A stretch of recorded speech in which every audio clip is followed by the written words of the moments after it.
হরে কৃষ্ণ বন্ধুরা, নমস্কার সবাইকে। সবাইকে আমার সমাধান কথা চ্যানেলে আমি স্বাগত জানাচ্ছি আবারও। আশা করি সবাই অনেক ভালো আছেন।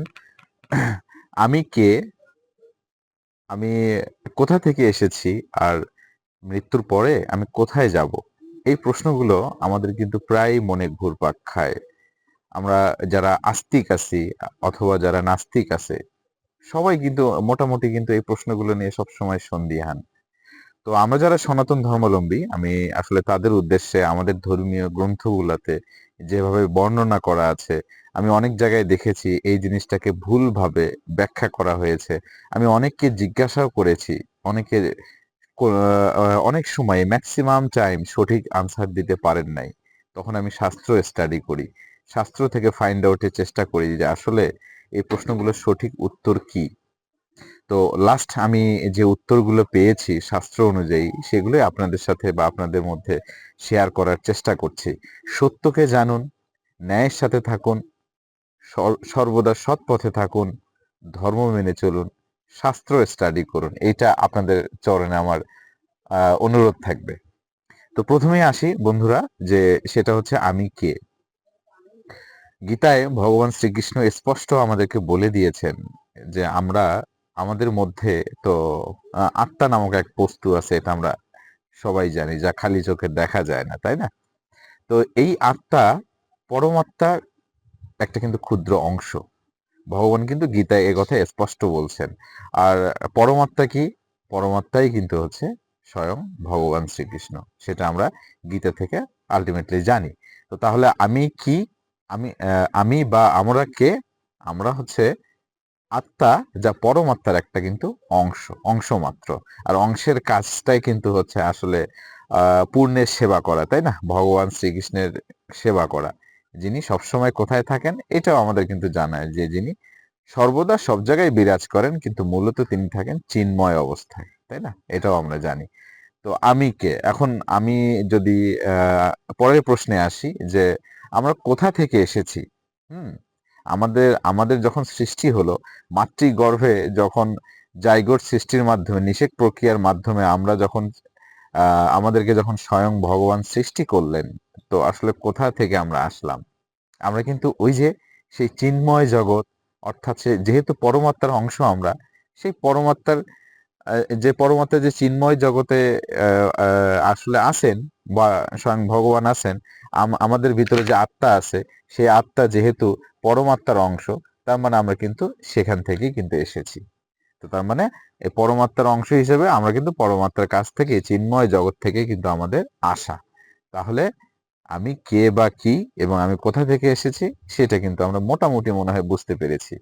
এখন সব থেকে বড় যে সমস্যাটা হয়ে যায়, আমি প্রায় যাদেরকে জিজ্ঞাসা করি যে আমি মৃত্যুর পর কোথায় যাব, আহ অনেকে অনেক ভাবে কিন্তু আসলে উত্তর দেন। অনেকে বলেন যে আমি চিন্ময় জগতে লীন হয়ে যাব, অনেকে বলেন যে আমি স্বর্গে যাব, অনেকে বলেন যে আমি নরকে যাব।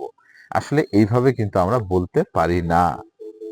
কেন বলতে পারি না, এর পিছনে কিন্তু আসলে অনেকগুলো রহস্য বা অনেকগুলো তথ্য কিন্তু বিদ্যমান। এই প্রশ্নের উত্তরটা একটু বড়, কিন্তু আমাদের আসলে যদি আমরা বুঝতে পারি এই তিনটা প্রশ্ন, আসলে তিনটা প্রশ্নের যে উত্তরগুলা, সেগুলো যদি আমাদের জানা থাকে, আমাদের কিন্তু ধর্ম স্টাডি করা, বা আমাদের যে সনাতন ধর্ম আমরা বলছি, সেই ধর্মটা স্টাডি করা আমাদের জন্য কিন্তু অনেক সহজ হয়ে যায়। ভগবানকে লাভ করাটা অনেক কিন্তু সহজ হয়ে যায়। কারণ একটা জিনিস দেখেন, আপনি যখন কোনো শিক্ষা প্রতিষ্ঠানে আপনি যখন পড়েন বা কোনো বিষয়ে যদি স্টাডি করেন, সেই বিষয়টা আপনি যদি না বুঝে মুখস্থ করতে থাকেন বা মেমোরাইজ, যেটাকে আমরা বলি, সেটা যদি করতে থাকি, আমাদের সময়টাও যেমন বেশি লাগবে, পাশাপাশি কষ্ট করে মেমোরাইজেশন হলেও দেখা যাবে কষ্ট করে আপনি মুখস্থ করলেন, কিন্তু 2 দিন 4 দিন 6 দিন 10 দিন এরপরে কিন্তু সেটা আর মনে থাকবে না। এটা কিন্তু মারাত্মক একটা সমস্যা। আর যদি জিনিসটা আপনি জেনে বুঝে তারপরে যদি পড়েন, তাহলে হোপফুলি সেটার আহ, মেয়াদটা কিন্তু দীর্ঘায়িত হবে, অর্থাৎ আহ, দীর্ঘদিন কিন্তু সেটা আপনার মেমোরিতে থাকবে।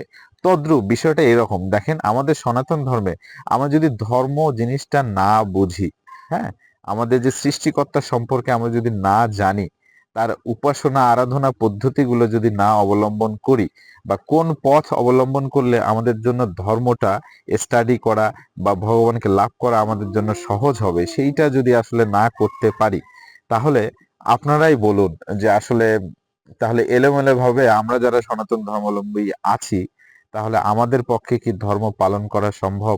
আমাদের কি পক্ষে কি ঈশ্বর লাভ করা এত সহজ?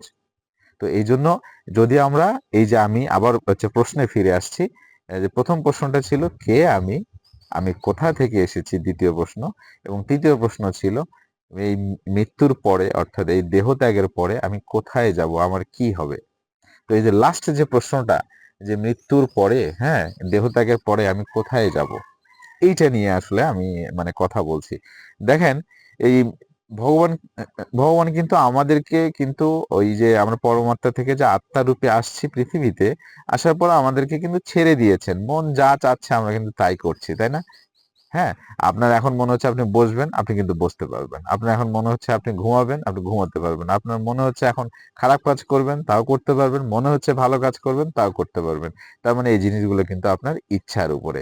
এটাই তো ভগবানের পরীক্ষা, তাই না? যদিও আমরা জানি যে ভগবান কিন্তু সবকিছু আসলে করান। উনি কিন্তু সরাসরি করে না। তাই না? তো বিষয়টা এরকম যে এই মৃত্যুর পরে আমরা কোথায় যাব, মৃত্যুর পরে আসলে আমরা কোথায় যাব, সেই সম্পূর্ণ বিষয়টা ডিপেন্ড করতেছে, নির্ভর করছে কিন্তু আমাদের ইচ্ছার উপরে। হ্যাঁ, যদি শুনতে আপনার ভুলও মনে হয়, এটাই সত্যি। এটা আপনার আমার সবার ইচ্ছার উপরেই নির্ভর করছে যে আসলে মৃত্যুর পরে আমি কোথায় যাব। দেখেন, আপনি যদি খারাপ কাজ করেন, তাহলে অবশ্যই কোথায় যাবেন?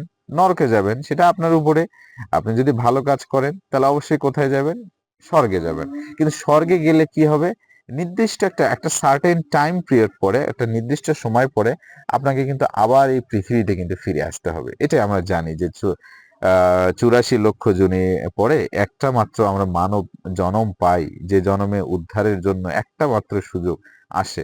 সেই সুযোগটাকে আমরা যদি অবহেলায় অনাদরে যদি আসলে ফেলে দেই, তাহলে আমরা আসলে কতটা কতটা খারাপ একটা জিনিস চিন্তা করেন।